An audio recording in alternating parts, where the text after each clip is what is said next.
Assalamualaikum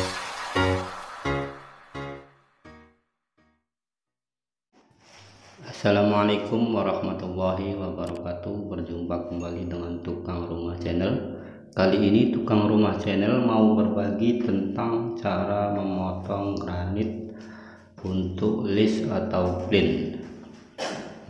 Ukurannya 10 cm. Ini granit ukuran 60 cm, jadi dipotong menjadi 6 buah atau 6 biji. Jadi ukurannya 10 cm. Dan cara pemotongan seperti ini tentu akan lebih cepat dan hasil yang lebih rapih. Oke, langsung saja kita saksikan bersama bagaimana caranya. Wassalamualaikum warahmatullahi wabarakatuh.